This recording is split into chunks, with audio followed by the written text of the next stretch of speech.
बिस्मिल्लाहिर्रहमानिर्रहीम, अस्सलाम वालेकुम। मैं उम्मीद करता हूँ तमाम लोग खैर आफियत से होंगे। नाज़रीन, आज की वीडियो में हम बात करेंगे एक ऐसे कंट्री की जहाँ पर यूरोप, कनाडा और अमेरिका की निस्बत जाना जो है आसान है। अब इसका मतलब ये नहीं है कि आपने सिर्फ पासपोर्ट पकड़ा, टिकट बुक कराई और मुंह उठा के चले गए, ऐसा नहीं है।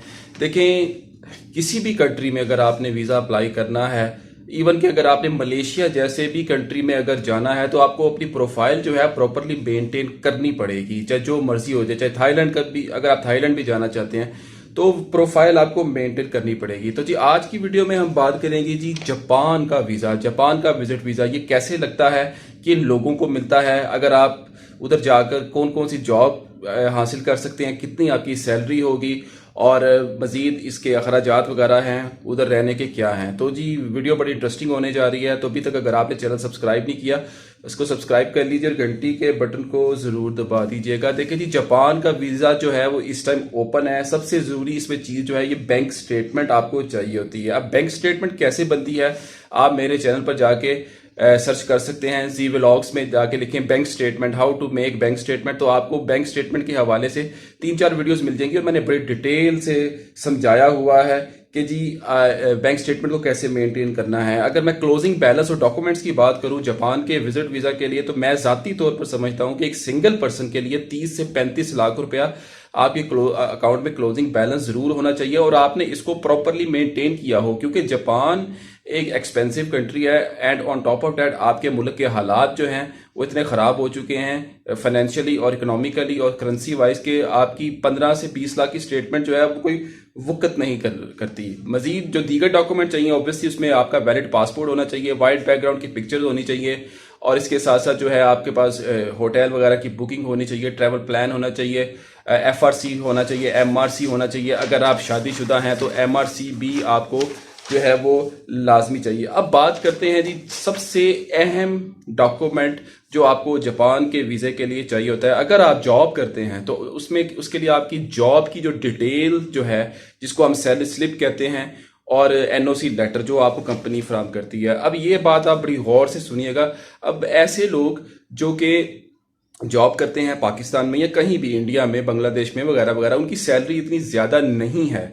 60,000 है, 70,000 है, 50,000 है या 80,000 है, तो ये सैलरी इनफ नहीं है। मैं ज़ाती तौर पर समझता हूँ कि आपकी सैलरी जो है कम से कम 1.5 लाख प्लस होनी चाहिए जापान का वीज़ा अप्लाई करने के लिए, और आप इसको इजीली अचीव कर सकते हैं। जिस कंपनी में भी आप काम करते हैं, आप का जो कंपनी का जो HR मैनेजर है, आप उससे बात करें, या जो अकाउंटेंट होता है आप उसको एतमाद में लें उन्हें कि देखें जी मेरी कुछ अरसे के लिए आप सैलरी जो है इंक्रीज कर दें, लाइक इसको 1.25 लाख कर दें, 1.5 लाख कर दें, क्योंकि मैंने वीज़ा अप्लाई करना है, और वो कर देंगे। इसमें उनको कोई प्रॉब्लम नहीं होती और इसमें कोई इशू भी नहीं होता। तो आप ये काम ज़रूर करें।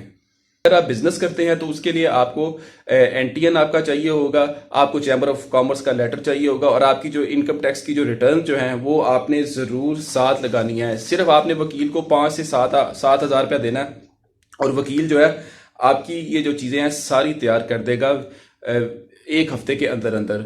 अब जो अगला डॉक्यूमेंट जो मैं आपको बताने जा रहा हूँ बड़ा ही इंपॉर्टेंट है, लोग इसको बड़ा इजी लेते हैं और लाइट लेते हैं, वो है जी आपका वीज़ा का कवरिंग लेटर। ये वीज़ा कवरिंग लेटर बड़ी ही इंपॉर्टेंट चीज़ है। इसमें आपने अपनी सारी डिटेल को जो आपने आपकी है और आपके टूर ट्रिप के हवाले से वो आपने सारी देनी होती है और ब्रीफली देनी होती है। और कवर लेटर आपका मैं ज़ाती तौर पर समझता हूँ 1 या 1.5 सफ़े से ज़्यादा नहीं होना चाहिए। 1.5 सफ़ा भी बहुत ज़्यादा है।